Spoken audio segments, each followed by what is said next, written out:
Hello and welcome to Switzer Investing TV. I'm Peter Switzer. Thanks for joining us. And my first guest tonight is Mike Gable from Fairmont Equities. I want to ask Mike about some stocks I'm really interested in. Companies like CBA, Pilbara Minerals, PLS. That's a lithium stock that Vanguard paid a fair bit of money to take a decent chunk of this company. I want to see whether the charts are saying to us, buy, buy, buy. And then Paul Rickard will join us. And Paul has been a big fan of CBA for a long time. But in recent months, like me, he's suggested that CBA share price is too high. Now, 7 out of the last 8 trading days, CBA has been going down. Not by a lot, but going down. And I'm interested to see whether this is the start of the fall that has been expected by lots of fund managers, myself and Paul and others for quite some time. Is this the start of the fall for CBA at a time when the miners had a good week last week? And I think you'll find that when banks go down, often resource stocks go up. Is this the time to see that happening? I'll catch up with Paul after Mike Gable, and we'll just see whether Paul thinks it is the right time to start switching from the banks to the resources. That's the show. Let's kick off now with Mike Gable of Fairmont Equities. Thanks for joining us, Mark. Thanks, Peter. Well, I really want to get to the heart of what's going on in this market right now, according to the charts. So we always start off with the overall index, and the first one here is the very famous S&P 500, top 500 stocks in the US. The downs clearly have Trump written all over it. Yeah. The ups have Trump written all over it as well. What is the overall chart telling you about what an investor should expect? I mean, the long-term trend is still to the upside. I mean, when you have a market making all-time highs, it's still in an uptrend. So, just looking at some key levels. So what I've got here is a long-term weekly chart. This blue line is the 200-week moving average, and I thought I'd bring that. I think I first mentioned it back in April because, as you could see, since the GFC, it's been the long-term support line for the market. Obviously, during COVID, we dipped under there for a few weeks, but that was it was just crazy deal. So when we were looking at it back in April, the rationale was okay. Everyone's a bit scared of tariffs, but it's not COVID. And what was that? What was that other little kiss point there? What went on there? Was that the start of interest rate rises or something? Yes, that's when we had all the interest rate rises, and that's where the market found very nice support, and the rest is history, as they say. So, look, it's bounced strongly, pretty much trading at all-time highs. We still have an uptrend, so there's no warning signs yet. I guess the only thing that would concern me a little bit is that, okay, we expected a bounce back, but it's made up quite a bit of ground in a very short period of time. So naturally, you'd think that there could be some more profit takers coming, but at the moment we're not seeing that. Okay, I'm going to try and imagine. I'm sitting at home watching you, not really understanding everything you say. Like, of course, I have been working with you for so long. I've learned a lot, and Chartism isn't my expertise really, but I've learned a lot from you. But a lot of people say, well, are you saying that profit takers could take us back to that most recent low point, or just a bit of profit might be a quarter of a fall, that really long one, in Liberation Day? That's the liberation, or I call it the cobberation day, when Trump gave us all those tariffs. The market said, oh no, what's he up to? Yeah. You're kind of implying that profit taking might take us down from where we are, but you're not tipping a terrible sell-off unless Trump does something really crazy. Exactly. From July 9 into the new deadline of August, isn't there now? They've kicked it down the road a little. Yeah. So, you're right. I think that, in a market that trends upwards like this, it's, on any dips, so any sort of profit taking might see the S&P 500 maybe lose 200 points, 300 points, call that 5%. So they're normal, healthy. Is it a buying opportunity given this momentum up? Yeah, all else equal, you use those as buying opportunities. So Yeah. what I what I could have brought along as well is a daily chart of the S&P 500. And if you looked at the 200-day moving average, that provides you with a bit more of a shorter term sort of filter. At the moment, the market's above that 200-day moving average. I think the 200-day moving average is around 5,800, 5,900. So if the market fell under that, then you'd be looking for a retest of this line here. But if for some reason we end up all the way down at this line, which I'm not expecting, if you've held on all the way down there, that's when you start looking for the buying opportunities. By then, it's too late to be selling. Yeah. Okay. So, so from this point, I was having coffee with someone over the weekend who actually loves your work, but doesn't fully understand why looking back can give you a perspective on looking forward. Would you like to explain it to him in case he's watching tonight? Yeah. So, I mean, the market isn't going to move from here to here in one day. It builds up to it, and the charts. So this is a weekly chart, so we're not trying to be too short term. But whether it's a weekly chart or a daily chart, just the way the market trades can start to give you a bit of a feel for the flow of money. And when I start highlighting some other charts shortly, such as that of CBA, you'll see that the price action can give you maybe a bit of a warning sign that investors are more likely to head this way than that way. And that way you could perhaps make an earlier decision than waiting until it's too late and it's already gone again. And I guess what you're saying is, where we had that sell-off there and then another big bounce up, if that has started oscillating at these levels here, that would have probably made you very cautious about what this stock's going to do.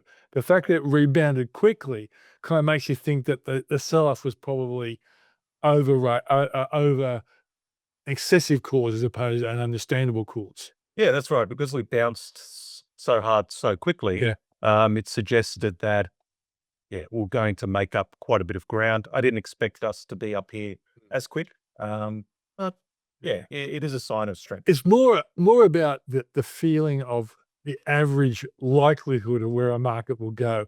That's the benefit of this sort of analysis. Yeah, and if we recall back to the first week of April, there very much was a capitulation. People were just indiscriminately selling stocks and what's he up to? And then you get to see the way that the market is trading because of that. It starts to give you a bit of confidence that we're not seeing orderly selling. It's indiscriminate. It's a bit over the top, and then you look for the buying opportunity. So when you see that kind of massive sell off, you say you go straight to your bank balance to see how much money you've got there to buy. Yeah. We do, and we did. Yes, we do. We did. All right, let's go to our next one. This is the local one. Not as dramatic, but it's kind of showing the same kind of story, isn't it? Yeah. So this blue major resistance line that we spoke about, or we have been talking about since early last year, market broke above that, and that was going to lead to the uptrend. So again, the events of sort of April, May.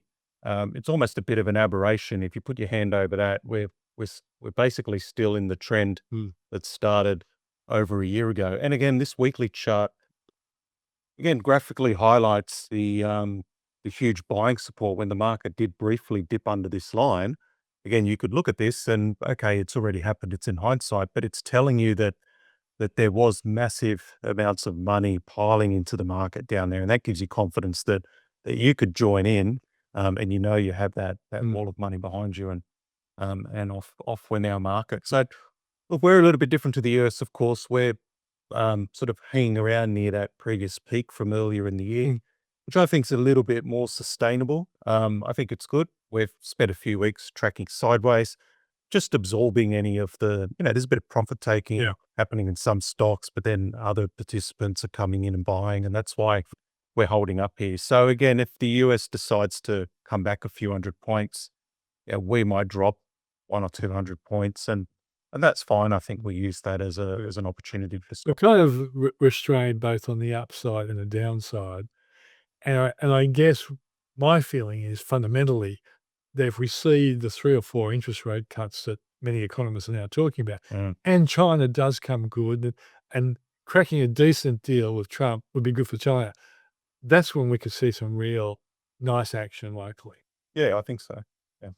Always love it when you agree with me, Mark. Let's go to the next one now. Now we're looking at individual companies, and the one that's really been fantastic over the last 2 or 3 years, Mm. like every time it gets sold off, they buy this. I don't know, I said sucker, but they do buy this sucker, don't they? It's your low 360. Yeah, it's been trending very well. I mean, this chart only goes back about a year, but essentially it's been trending up for a while. Very wild price action since the April lows. Um, Again, that sort of sell off there is almost a bit of an aberration. We could see that if it wasn't for that, we would have just had this sideways consolidation in 360 before it Yeah. headed higher. And that's Liberation Day. Yeah. Yeah. So what's interesting is if we just look at this part of the chart, what we can notice is obviously the very strong move up here, um, followed by this sort of shorter sideways movement. So again, this is entirely normal. It's healthy to, when you get a massive move like this, the stock needs to consolidate. So we could see that from Liberation Day at $16 up to levels, 32, 33. So doubling in the share price. Naturally, investors are taking some profit at these levels, but the fact that it hasn't pushed the share price all the way down here means that there is some good buying. So essentially what we've got is a situation where it's trading sideways. Again, if we're looking at a sort of interesting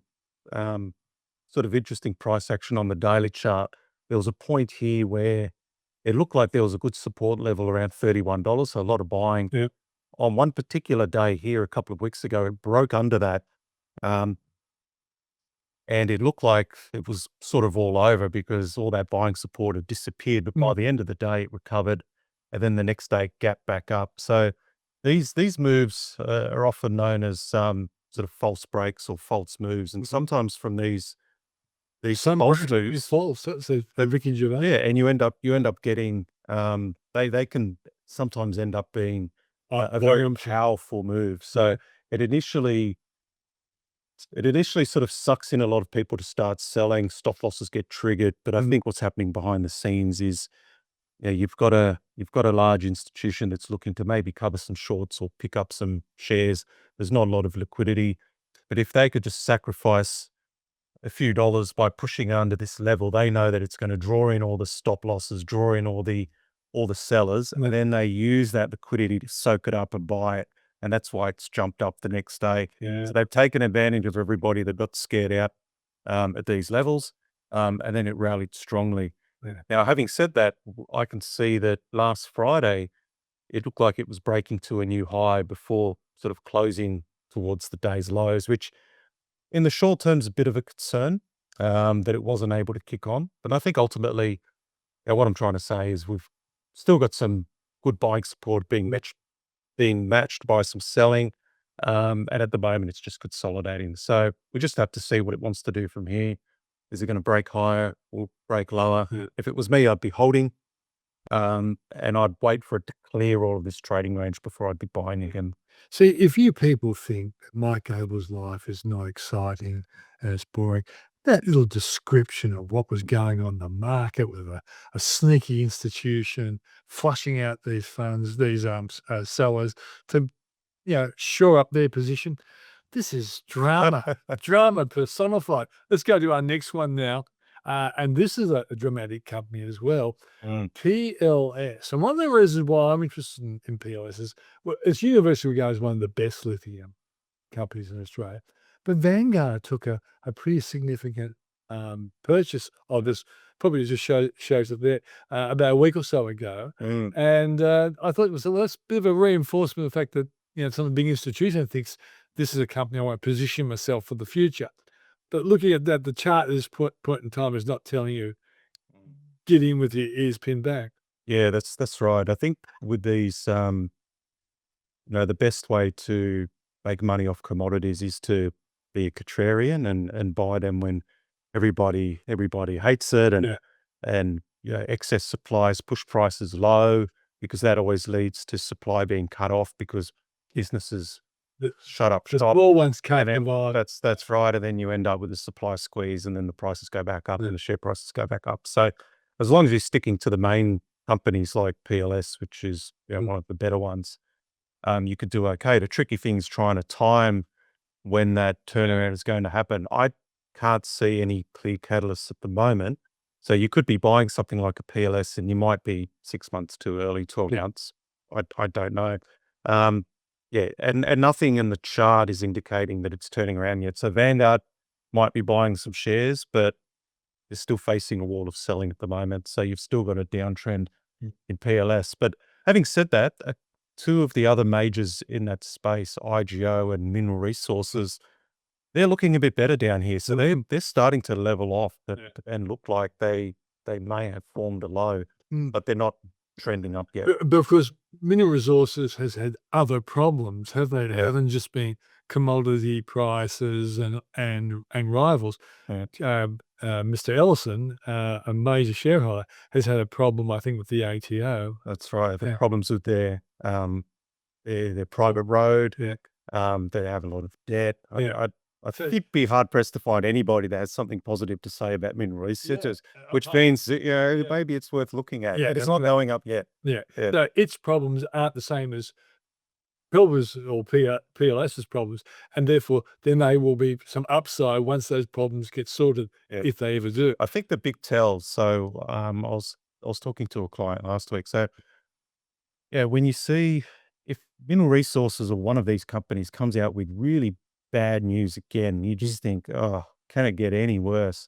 And the stock rallies 10% on that day. It's something ridiculous. Then you know all the bad news has been priced in. Well, while you're there, what I found fascinating was the first decent day for BHP and the miners. All the lithium stocks did well. Now, what do you think was behind that? Was it lower dollar helping all commodities or what? Yeah, look, I mean, We were always I could have. Yeah, I mean, there may have been just just positioning on that particular day, perhaps a move in the US dollar as well. But Also that rotation we've been talking, which we're going to come to in a moment. Okay, so that's PLS. Let's go to our next one. Another interesting miner, South 32, and the analysts have a pretty positive view on South 32 compared to all the other mining stocks. So what are you seeing? Yeah, so South 32's got a basket of commodities. Obviously, with BHP nowadays, it's mainly copper and iron ore. Obviously, and iron ore prices, they're still struggling a bit, and there's talk about there's still production being quite low in China, and new supply coming online now in New Guinea. So look, a few headwinds. Copper looks good though, but I think the two are offsetting each other. South 32, it's got a whole bunch of other commodities. All the stuff that BHP got rid of. All those years ago. So look, in terms of the way it's trading, there's sort of short-term, I've got a bit of a short-term and long-term view. So longer term, we've got this sort of large consolidation all the way down here, lasting a few years. I mean, we could even say, well, from this point onwards, it is a downtrend. So until it breaks above this blue line, can't get too excited from the longer term point of view. Short term, it does look like it wants to rally up to the line and at least test it. Whether it rallies up and then turns down again remains to be seen. But shorter term, it does look like it wants to head back up towards 350-ish, and then we'll just reassess from there. Yeah, I feel as though, and I've done my own portfolio, I've not only added to BHP, I've added S32 as being a little bit of a speculator, but it does have an interesting group of materials that some of them probably slip into that critical minerals area as well. Let's go to the next one now, and this is an interesting one. CIA, a great ticker code, and it's Champion Iron, and they mine iron ore in Canada. And the analysts have a really positive view on where the stock price might go. I think about 32% upside. But are you seeing the likelihood of that now? Not yet. I mean, just first glance, downtrend. Is there anything positive? Well, I mean, it looks like this recent low occurred near the April low. So maybe we could say that's a double bottom, but it really needs to be pushing above $5. Otherwise, yeah, it's at risk of turning lower. I mean, again, this is when the market bottomed, and if this was the market, CIA should be all the way up here, but it's still back near those lows. So not ideal. Yeah, too early to Mm. too early to make a judgment call on if this can head higher yet or not. Okay, so we're in the hands of the guest merchants called analysts, but as far as you're concerned, there's not enough there. So like, it looks that double bottom you talked about. It looks like they've been trying to build a base, but the fact it went up and then came down sort of offsets the enthusiasm you might say. Exactly. Yeah. Okay, I don't mind interpreting you a little bit for normal people. Yeah. Let's go to our next one. PME. Mm. Now, like, why didn't we buy there? That was our opportunity, and it was Trump created it for us. This is a sensational stock, but is it remaining sensational in your eyes? Yeah, look, Because for those that this is one that yeah, we did buy for clients. We didn't buy it on this day. It was, I think, the third day up. Yeah. I think it was. But yeah, what a gift. I mean, Yeah. you know, if you didn't hold Well, or you're able to it's buy a more. gift that keeps on giving. So look, we did get out of it during this mess. We had our trailing stop, and it looked like it was rolling over, only for it to come up a little bit more, but that's okay. Yeah. We'll find another opportunity. So yeah, I think if you're buying it from here, it's sort of just popped to a new high. It's holding in there. I'd like to see it, consolidate. So in other words, it could just dip a little bit or move sideways a bit. Um, then perhaps I'd be having another crack. If you're in it, I'd stay in it. But yeah, look, another extremely strong move. I mean, you're talking, if you did buy the absolute low on that day, you'd almost would have almost doubled your money. So it's made a lot of progress. So it doesn't surprise me to see. And of course, that But spike, Mike, was linked to they cracked a new contract, didn't yeah, they? And the one thing about this company is the experts say there's so much potential market they haven't got yet, yeah, but they are like the world leader in what they produce for hospitals, and it's quite extraordinary. yeah. I Mm. think the contract equates to what, $17 million a year Mm. over 10 years, and it increased the market cap by 1 point something billion dollars. But look, that's what we're dealing with at the moment. Yeah. So Life in the fast lane. Okay, let's go to our next one, and this is CBA. Doesn't look like a bank to me, mate. Doesn't look yeah. more like a tech stock to me. Well, I mean, for those who recall that chart of the ASX 200, it just looks like the ASX 200, Yep. doesn't it? I think now it's almost an ETF for the ASX 200. It just sort of does the same thing. This was like CBA for a long time Yeah. at a good level, at about 110.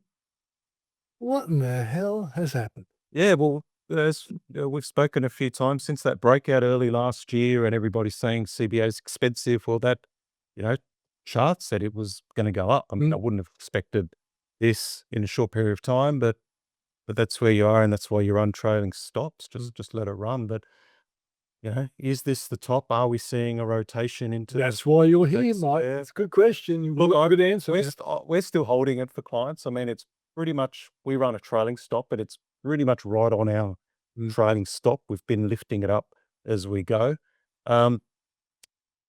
Price action does suggest that we could see a bit of a cooling off in CBA. And the reason why I say that is, this candle from a couple of weeks ago, this little skinny bit at the top indicates a lot of price rejection. Yeah. So it did dip quite substantially after getting above $190.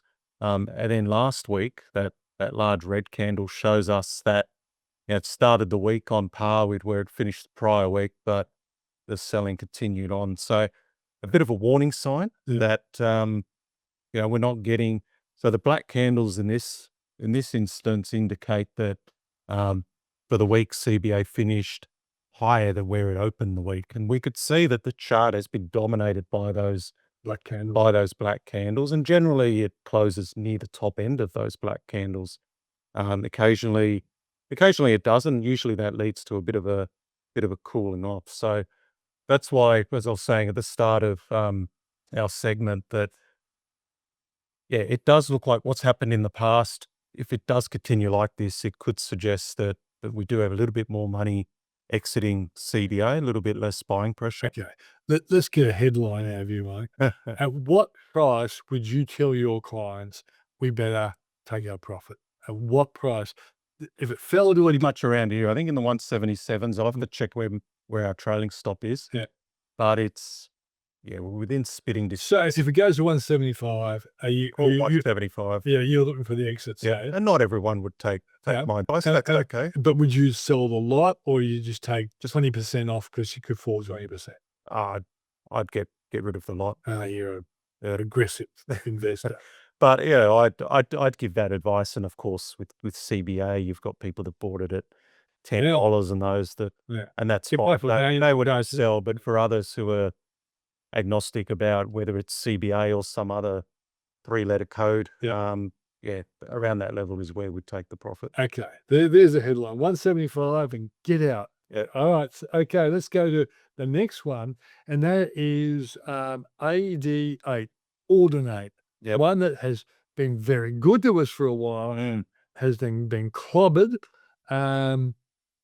Is it building a base for a takeoff?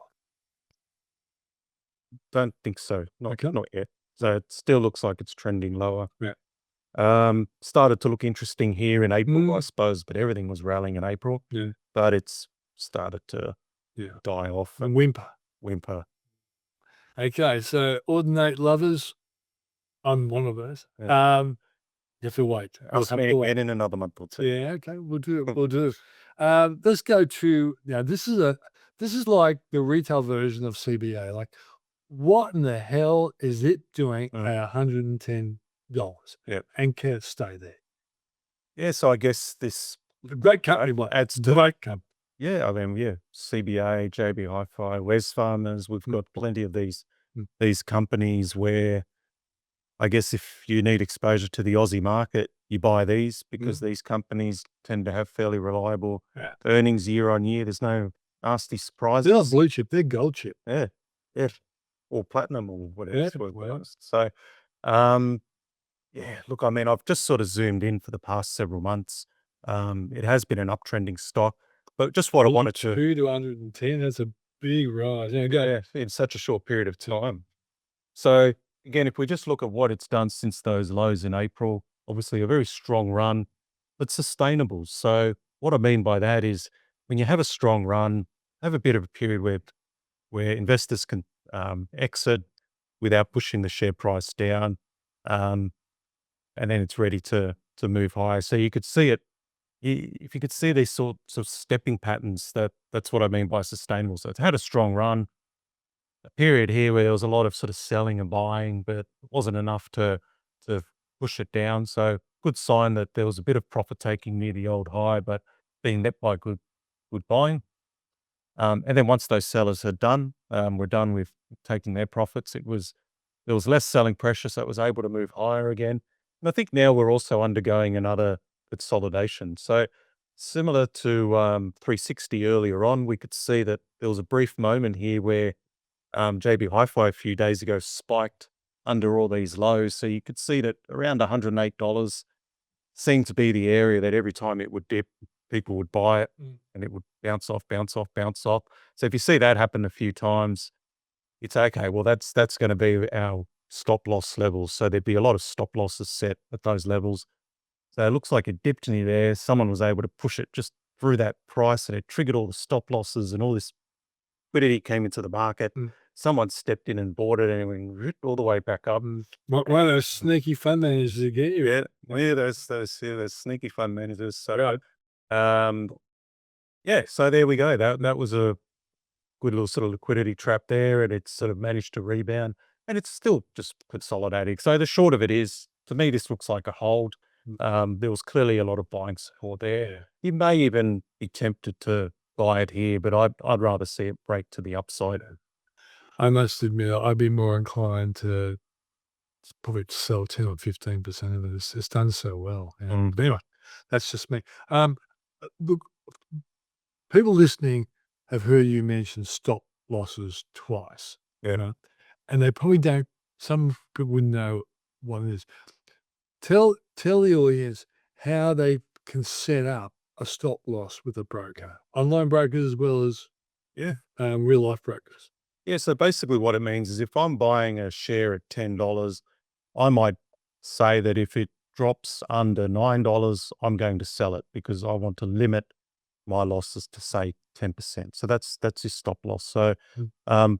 most trading platforms will have a way for you to put that price in. So it varies from platform to platform.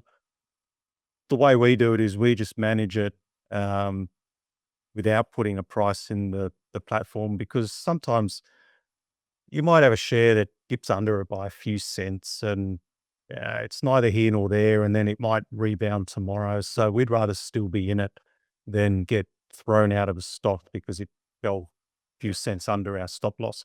The problem with that is you need the discipline to not keep kicking the can down the road, and before you know it, that $9 level turns into an $8.50 But level. do you have the ability to sell your client stock when you think it's right to do so, or do you have to get approval to do that? With what I do, I get their approval. So I'll say, look, the stop loss has been triggered. Right. Our recommendation is to sell. So that way, if somebody says, you know what, I want to see what happens in another day or two, it's on them, and that's fine.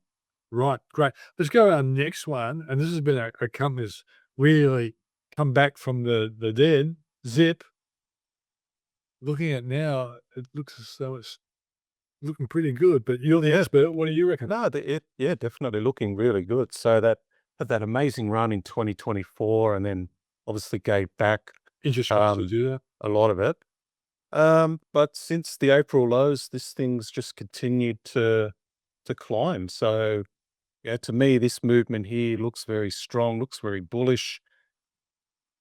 At the moment, there's no reason why it can't continue higher. Mm. However, it'd be natural to see it get close to these peaks here near sort of 340, 350, and maybe it then goes, trades sideways for a little bit, because there'll be obviously investors looking at these levels to take profit, or investors that bought up here and looking to get out at break even finally. Mm. But at the moment, it's trading well. It's As a company that will be a beneficiary of 3 or 4 interest rate cuts, because their customers are the sort of people who might have stopped using buy now, pay later because they've been paying their home loans back. So, yeah, and remember, this was a $12 stock at one stage, because I do remember it well, because I remember I had it at $12. But this is an interesting one, and yeah, I think you're right. It looks pretty good. Let's go to now. This one always I don't know much about it. It's a biotech. It has big spikes, then there's big falls. They buy it back. What do you know about Neuron Pharmaceuticals? not much at all. It's a very messy I chart. want to know much about it looking at the I chart. don't know. Is it going to make me money? You're one. Oh, look, I think that. that, oh, look, I'm a bit neutral on this one. And the reason why I say that is you've got this downwards trend. You've got a lot of volatility. It looks really risky. But when I look at what it's been doing in this section, it does suggest that it's maybe putting in a low, building up to break that downtrend. So, you've got the peak there in April, but now it's holding up near these peaks, and it just looks like every time it gets towards $14.50, $15, a bit of selling comes in, but the market can't push it down. So what that's telling me is if it can crack $15, then you've got a trade there, and you may well see it reverse higher. I don't know. Like I think there are true believers that when this thing gets smacked, people come in. Wouldn't mind being their Melbourne club type people who all know each other, and they do believe this. But I still think it has problems with, like all biotechs, with FDA. Remember, Mesoblast got 9 out of 10 people giving it a tick, and the 1 out of 10 has said no. Really delayed it getting it passed the Federal Drug Administration of the USA. So, but yeah, this is an interesting company. I think I might do some more homework on neuropharmaceuticals. Now, I always ask you for your tip, and I don't think you've ever tipped an ETF. But today you're going to. Well, it's more of a comment on a sector, and that's the uranium sector, and it's one that Yes, I've spoken about over 18 months and, it did really well at the start of last year and the whole sector sort of died a bit. So this, for a brief period of time, this is the uranium ETF. So it's an ETF that covers a range of uranium companies locally and globally. Yeah. I could spend an hour talking about the No, we sector. are I think going it's there, very, but I think it's very bullish, but Yeah. it's got nothing to do with whether we have nuclear plants in Australia or not, because there are a lot of new builds happening overseas. Yeah. There's a lot of increasing demand for nuclear power, especially now with AI and data center demand. But it happens to be meeting at a time when supply just cannot meet current demand, let alone growing demand. And That's good stuff. and what always happens in those situations, it's been happening for decades in the commodity space, you end up with a huge spike up in prices. So there's been a few developments recently which make me very confident that that sector's bottomed, and I think that it can do extremely well. So Yeah. this ETF, it was sort of Is that a lot of time high there, Mark? yeah, it's a fairly new ETF here in Australia. About $11.50. Yeah, it's because it's an ETF, it's not very liquid, so you get these big sort of spikes every now and then. But generally that move lower from sort of back half of last year is over.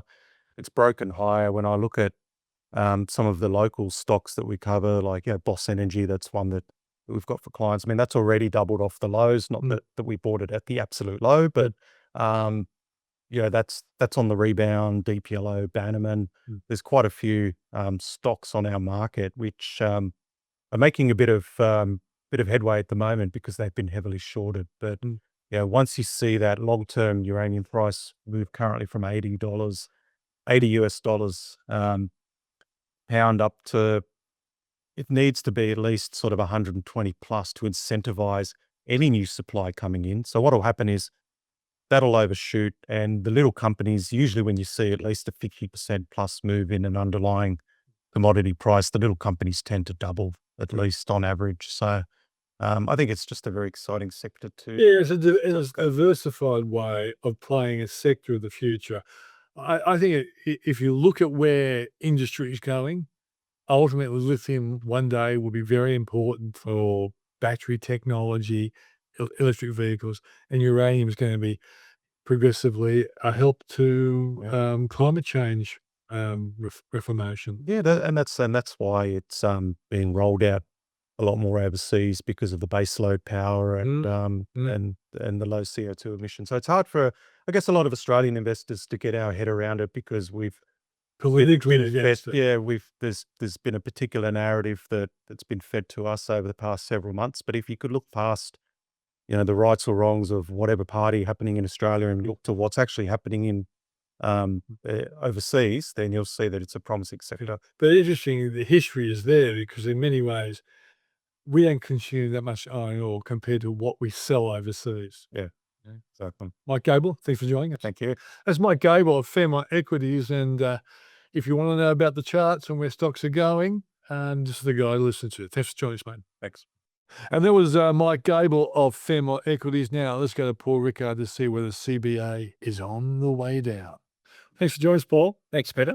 All right, so I like to bring you back to a stock that has defied logic, defied sellers, has hit all-time highs, and 7 out of the last trading days has gone down, and it's called CBA. It used to be my favorite stock, Peter, until it got too expensive. And I, like you and many others, have been thinking the stock has to come down. Yeah.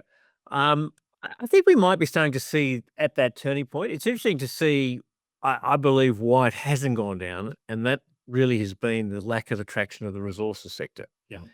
And because, they're the two biggest sectors, and if you're not going to be in, if you're a big fund manager, it's really hard to allocate cash. You can't, not like you and I, we can just sell all our shares and sit on the sidelines. Big fund managers, big super funds can't do that. So if they're not buying resources, they've got to buy something else because they keep on getting new funds all the time because super contribution and all the rest of the stuff.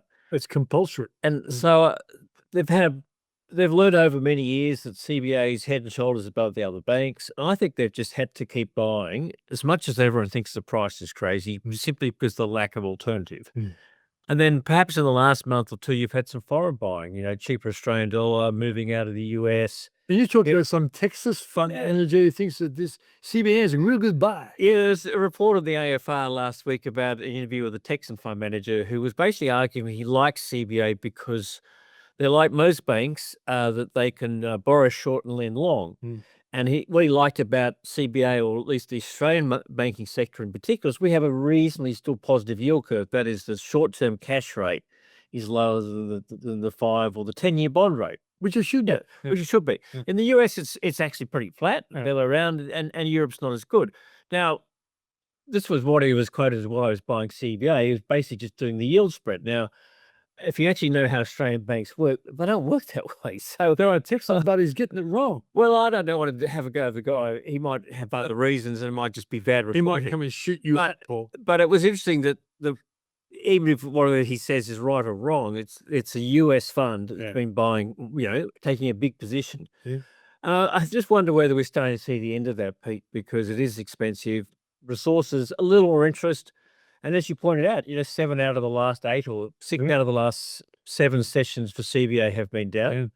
And, it is very, very expensive. So, I think there's more retail holders like you and I who are just letting a bit go, particularly in the new tax year when we put off the capital gains worries till next year. Right? Yeah, that's right. But from my point of view, and I've said it here before, the analysts think the average fall with 40%, which I think is just rubbish. It's not going to happen. But I do think 10 or 15% makes logical sense. If I was a big fund manager, not in a super fund where you have to keep buying, as you said, but a more market-oriented one, I'd have to take my profit and look at the companies that are going to do well with 3 or 4 interest rate cuts. And banks are not going to benefit in the short term from 3 or 4 interest rates. Yeah, and that's what people forget. Most Australian banks will actually, an interest rate cut will cost them money. Yeah. And there's a very simple reason, and that is that they basically run their book pretty hedged. But they do have a lot of deposits that they pay 0% on, or 0.1%. The best rate of all for and you 0%. can't cut the rate on those deposits, right? So they'd throw a lot of pressure to pass on the rate, when the RBA cuts rates, they've immediately got to go to their loan book. So they might drag it out for an extra couple of weeks, but they've got to cut the rate on those by the full 25 basis points, whatever it's going to be tomorrow. But you can't cut your 0% deposits. Those customers are really lousy customers, not accepting minus interest rates.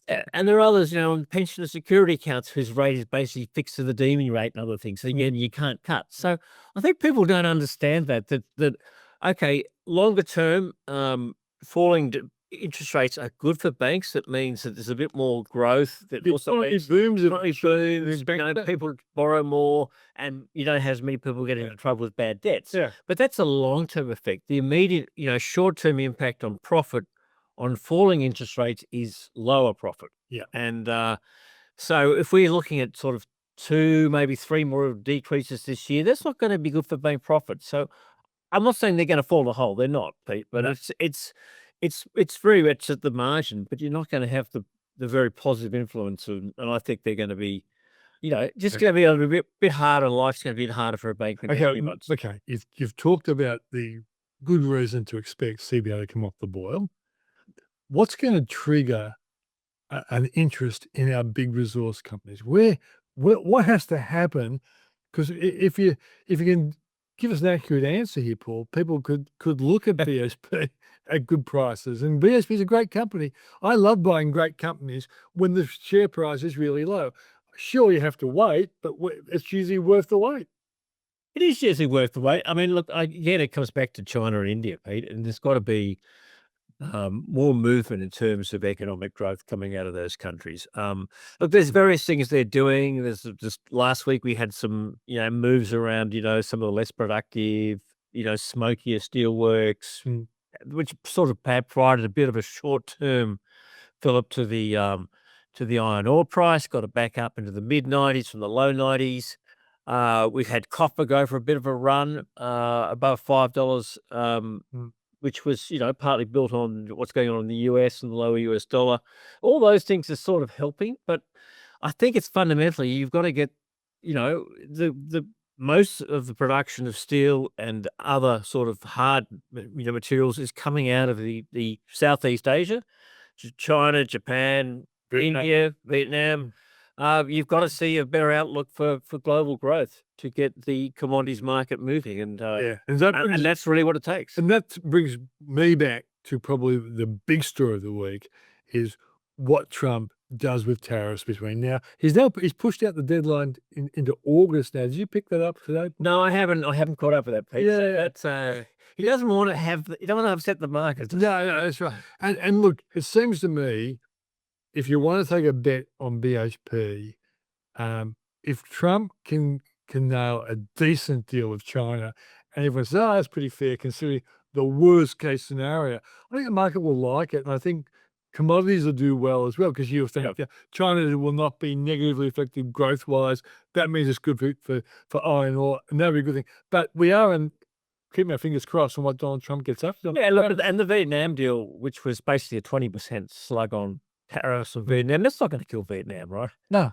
It was at one stage it was over 100. So that's actually quite a good deal. So And the smartest also pointed out to me that a lot of the companies he was trying to get are like the Japanese car companies that are now making it in Vietnam. So it's like a Vietnam tariff, but it's really on the foreign companies making their stuff in Vietnam and then selling it into the US. So it's not picking on the poor little Vietnamese people. Yeah, Trump doesn't want to have this trade stuff. Is just sort of it's. I won't say it's chest beating, but at the end of the day, the taco thing comes back, right? It's tough talk. But Trump always chickens out. And short on action, and really, the markets have taught him a lesson, right? He Yeah. doesn't want to upset the markets, so he's as much guided by the markets, and the markets are Okay. I'll give you two easy ones: Mhm. CBA and BHP. Give us your best new idea. I didn't sort of You tell you about this, but you look at markets all the time. You're always trying to make money or avoid losing money. Has anything come across your radar screen lately where you say, that one looks interesting? Well, I wonder whether the third thing that's happening is whether the health sector might be starting for a bit of a rebound. We've seen it in a couple of signs. We've seen it in Cochlear has done rather well the last month or two. We've seen in the US some money coming out of tech and other things into health. I think just part of rotation. Yeah. Seeing a little bit of movement in CSL today. It had a reasonable Friday too. A reasonable Friday. It's been, CSL's still well down from where it started the year. It's about 248 today. It started the year at about 290, I think it was. Yeah. And there's still that issue, and part of the sort of and that's getting some, I think our man's getting a chart up as I talk. Yeah. Part of the issue has been in the last few months around what Trump might do, with sort of in the pharmaceutical sort of sector. Yeah. That hasn't helped, but maybe we're sort of starting to almost get a sense there's a bit of rotation. So I think that's interesting. I'm not yet prepared to invest in it, but I think, I think that's worth looking at. For all our financial planning clients, I am dollar cost averaging, and as I'm really glad to see that that's a nice little spike there for CSL. If I'm going to put my reputation on any stock for this year, that's the one I want to, even though I know I could be wrong because it has struggled for the last couple of years, really. But it is a very good company. I just don't think it's going to be in the wilderness for that long. I'm really happy to hear that you're seeing some positive coming out there. Yeah, that's one I'm starting to look at. I wonder whether Treasury Wine Estates, it's been so badly beaten up. Now, there's a lot of, I still think it's got great brands. There's a lot of issues with Treasury Wine Estates in terms of, there's so much pressure on globally on wine sales. Yeah. But it's struggling under $8 or around $8. So the analysts like it, I got to say. Analysts like it. It's still got some great businesses, great brands. So that's another one to look at. Again, it's a bit counterintuitive. And the trouble is the market's been really hard on people trying to buy stocks under pressure. It's the nasty market. Who's behind that? It's been, it's been such a, I won't say a dysfunctional market, but the last 6 months, if you're beaten up, you stay beaten up, and if you're loved, you stay loved, right? Yeah. But but you got to think that some of these stocks are starting to look. Some of the top stocks, like the we talked about the CBA, but the JB Hi-Fi, the West Farmers, they're starting to look very expensive, right? Yeah. Even Coles, is right up there as well. And the market's going to have to look at a bit more some of the ones that have been beaten up. I don't think it's happening yet, but maybe that's the next sort of phase in this sort of market. And it seems to me, Paul, the rate cut we will definitely get tomorrow. I'm prepared to put all your money on that. That won't be much. No. But I certainly do think that the statement the RBA governor puts out there, if it kind of reinforces the view that there could be 3 or even 4 cuts between now and February next year, that's going to really help a lot of companies that borrow money and have been affected by the studying rate. Well, there's been quite a bit of commentary that about the governor, about where she's gone from quite hawkish in February to quite dovish in May, and what's happened in between, right? Yeah. Okay, we've had Liberation Day sort of come and go, but maybe it's the new RBA Monetary Policy Board sort of actually calling the shots a bit, question mark. I don't know. But I guess also one last thing to finish up. I would love them to give a 50 basis point cut this week. Now, and I don't think they will. But if they're going to do it in August, it'd be great to sort of put them together. But I do think all central banks are looking at the tariff story. And if it's scary, they might give a 50 basis cut in August. If it's not scary, they'll measure it out because things are looking good. Fingers crossed that Donald Trump does not scare the central bank. Cross our fingers, or double cross our fingers on that one. That's Paul Rickard of the Switzer Report. And that's Paul Rickard, and that's the show for tonight. Thanks for joining us. Always remember, if you want more information about stocks, you can become a subscriber to the Switzer Report. Go to switzerreport.com.au. Thanks for joining us. See you next week.